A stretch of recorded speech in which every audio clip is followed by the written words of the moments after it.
So talking about Kibra is a slum and there are issues like insecurity, considering the type of housing that is there. There's a lot of insecurity in Kibra. How are you going to address this issue?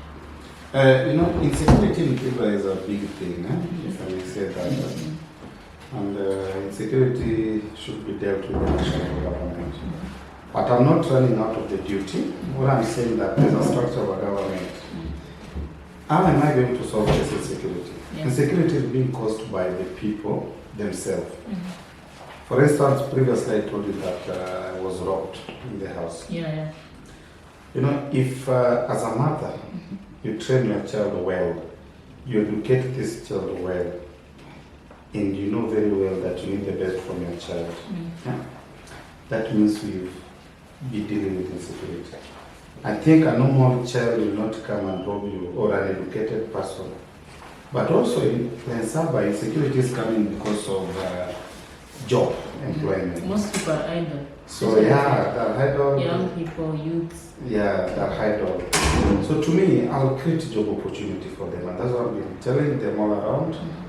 That those who have driving license to come, I'll give them purely 50 bikes. 50 group of people, 50 bikes, they ride, they pay their loan as they are feeding their kids. I think by then I will be dealing with insecurity in a good way. People do mistake taking insecurity, like maybe if I arrest you, take you to prison, that I'll be solving insecurity. No. Insecurity will start with you. If you know your son is bad, train him. If you know your daughter is bad, training. So it's more of something that it should start from home, from the parents actually. Yes, from home. Charity is that. Okay. Yeah. And if we create job, I think we'll be solving the insecurity thing actually. Because we found it hard sometimes to deal with this thing. But remember, the Saba is a slum. It's not it's not an estate. It's not an estate. So if we start saying we'll arrest all these people, we'll arrest the entire Saba people. We should use a diplomatic way. Yeah. Okay. And there's this issue of drugs in Laini. Let me just say, basically, the slums in Nairobi. This issue of drugs and substance abuses, do you have any special programs that are going to help address such issues? I don't have a special program, but I have a way out. Because when you say special program, that means I have a goal for people. No, I have a solution. Drugs is something that people will take it for their money. But I believe that if at all we work as a team, we sit down, we educate them the effects of drugs. We eradicate them fully. Then we create employment. The issue is employment. We'll be dealing with maybe 20 to 80% of people dealing with the drugs. We'll be solving maybe 80% people of the slum in West Saba. Do you have any special plans for the old people? How are you going to handle the old people who maybe cannot work? Do you have any special programs for that group of people? In Saba, we don't have old people, so more old people, I can assure you that. In Saba, we have young mothers, stars, those who are working. But the 2% or 3% who are there, Baba said will give us 6,000. And President Uhuru has also been giving a token to them for the old people. Me as Collins, what I'll say, I'll advance in another way, because when you say an old person, this is a person that can't work. So I'll motivate and empower the person who stays with this old person in terms of business, so that the old person can enjoy their life. And then the effect of old person always comes in the issue of food, medical issues mostly. In a medical issue, I've been telling them that I'll pay NHF for those who have NHF, we pay 1,000. For those who don't have, I'll pay 1,500. When I'm saying this, I just want to take a responsibility of, as a leader, I don't feel proud when you call me that someone is sick and maybe I hesitate of helping you. I want, even if before you call me, this person has been admitted in hospital. So we'll sort the bill when the person is admitted in It's hospital. under treatment. Under treatment. No need of calling me prior to you have a sick person, you need ambulance. No. Take the person to the hospital and the check is there. The rest will pay. And that's why I'm volunteering paying NHIF for the entire 22,000 voters of Letsa. Yeah. As we move on, concerning the people living with disabilities, do you have any special plans for this group of people? Is it part of your agenda? Yeah, disability always categorized as first priority because they have been neglected all along. Yeah. The government have been trying to help them, but the community has been putting them aside. You know, when you talk of disabled, there are those who are disabled that you can give them business. For instance, someone who is maybe, let me say, who is blind, he can't work. He needs a support from someone. But trust me, they know how to count money. They know this. If you give them 1,000, they know this 1K. The best way is empower the person staying with him by opening a business for this person. Then get the way this old or the disabled person get food, rent is being paid, all his kids are being educated. Because there's a program for them also with the national government. But me as a leader, I trust and I believe that if leaders, we have around 4,000 leaders in Kenya.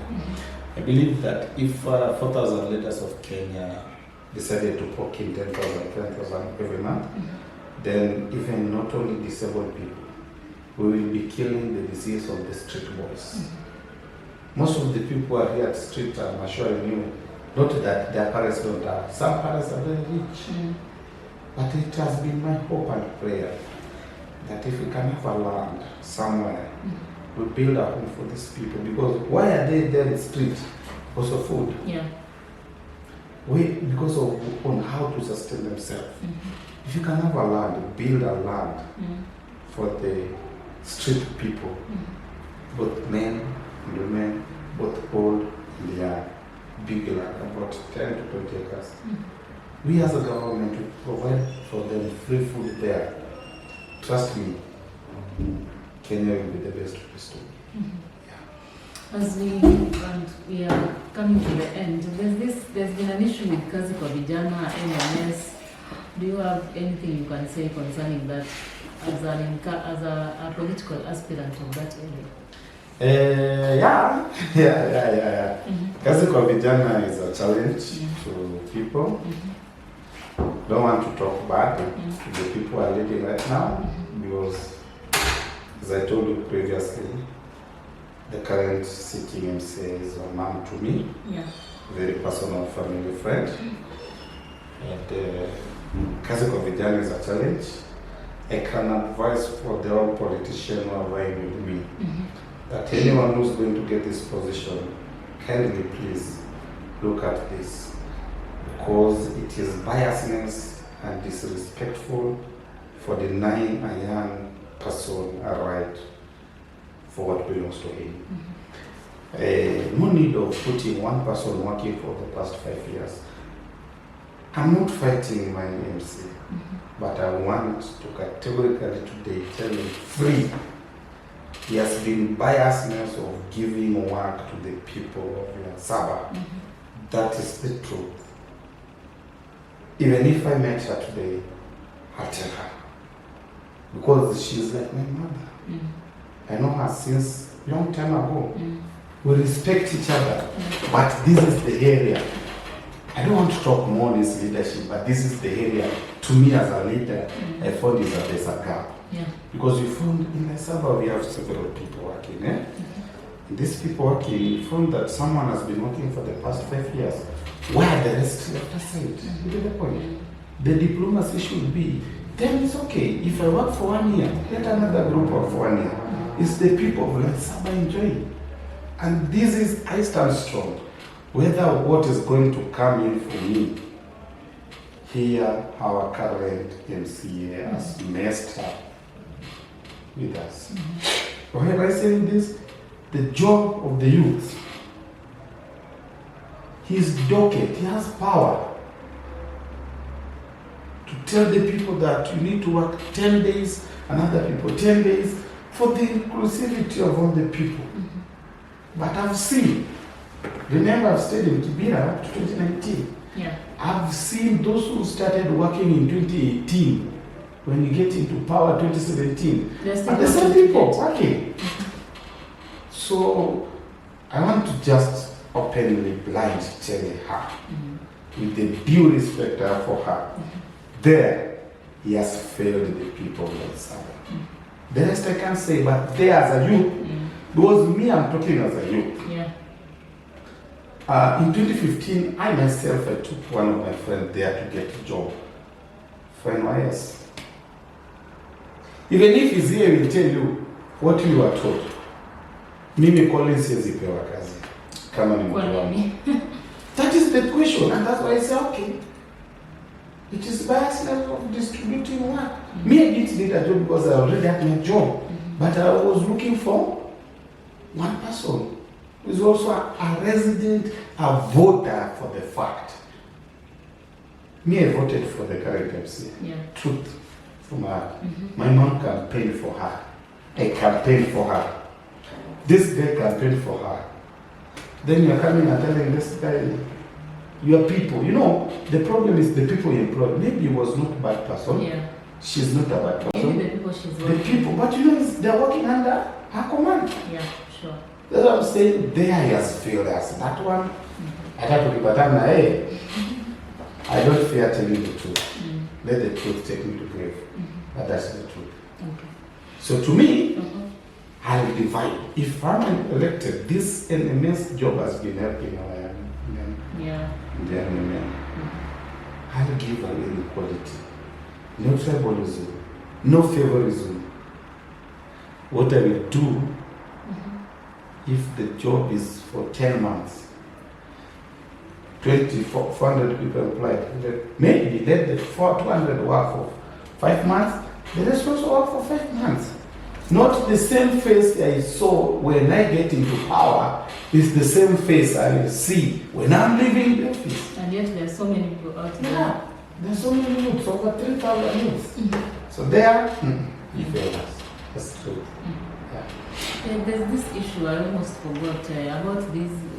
In a slum setup, there's this problem of young girls, early pregnancies, single mothers, young mothers. Do you have any special programs to help reduce such cases? There's no special help, but there's a way. You know, when we say special help to reduce this, or other programs, that means I have maybe source of something. No. You know, young mothers, they're getting pregnant because of the parents. Yeah. We parents, we are wrong, and I want to admit on that. Maybe as a dad, as a father, my daughter come and tell me, Daddy, I have this problem. For instance, like ladies, maybe they want sanitary pads. You know, as a father, I'm not taking responsibility. I'm throwing all this responsibility to the mother. The mother. The same thing will happen. For instance, when my son is sick, maybe, you know, as men, maybe there's this disease called syphilis. Yeah. They not face their mother. They'll come and say that maybe if I die, then this means the child will die with this disease. So as a parents, we should be open to our kids. We should be open to our kids. Tell, if this is a stone, tell the son, this is the stone. No? If these are a razor blade, tell the son, this is a razor blade. Don't send the son or don't send the daughter to the mother. You get the point? I hope you are getting where I'm trying so it's parents should engage their children more and start educating them right from home. From home. And then this will reduce also early pregnancy because, for instance, a child, maybe a daughter, your girl need only 50 or 100 for sanitary pads. You refuse to give this girl. What is the next option? He's going to get it elsewhere. Thank you. Yeah. So when you get it somewhere, that person will need a payment back. Yeah. Let me sleep with you. Then after this, it follows. The pregnancy. Yeah. The only way, first let's start this from home. And then let's have leaders from the church, around 20 people we are working with. I'm starting a program very soon with some NGOs, good friends of mine from US. we want to start fighting for the young men. If you look at the population of the young youth who are nowadays KCSE and KCP result, young women are more than young men. So it means the men are reducing the number. We need to be in equal position now by the 50-50 or 51-50, 51-59. Yeah. No, 51-49, sorry. So that the gap is not being left aside. So very soon I'll launch a program of initiative, Go Back to School for Young Men. Yeah. So it's a program that I'm working on. I'm doing registration. I'm not doing it for politics anyway.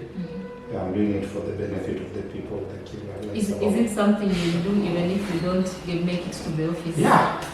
Yeah, it's something I've started. It's my program. I've started it. I'll do it with or without getting into power. Okay. Yeah.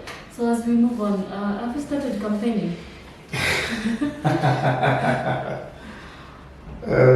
started campaigning early September. The reason why I started early, I was giving some hunger. I started down myself and reason and say, I'm not a kind of a person who like giving sand out to the people. Like Saba. Giving out cash? No, cash, I'm wasting you.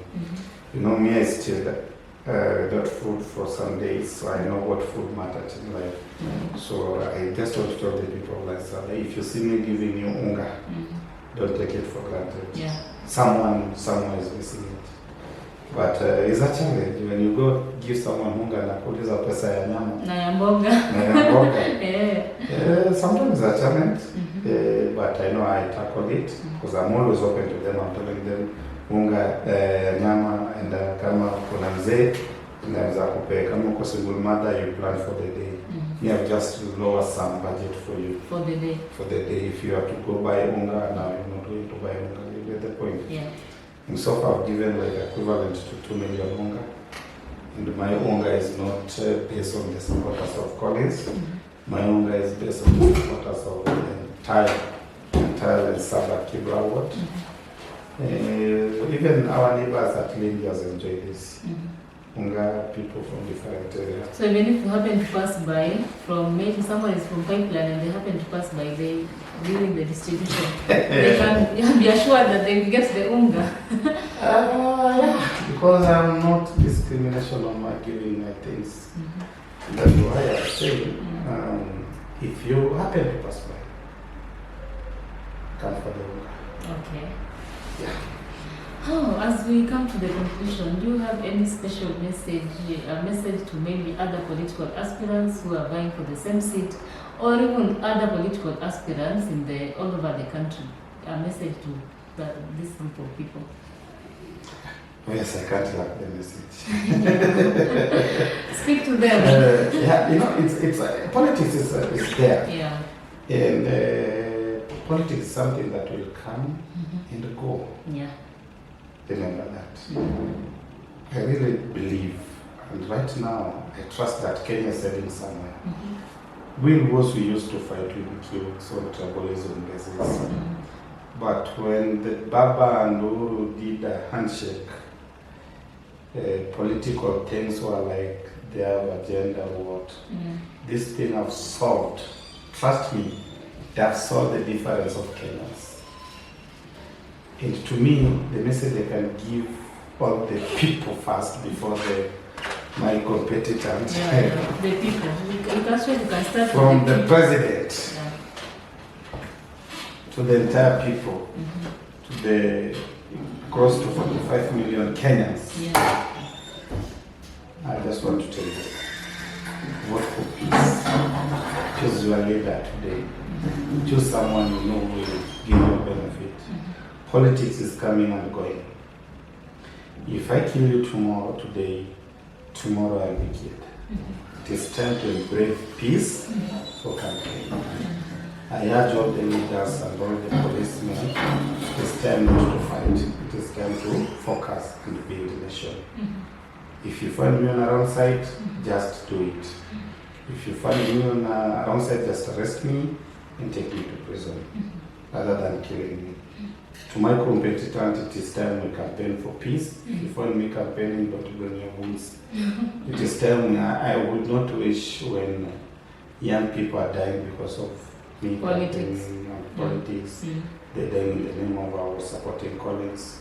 No, let's embrace peace. It's time. This year is time for peace. Kilipata na campaign, tafadhali niwache. Goods zako usilete. It is time for peace. Yes. Okay.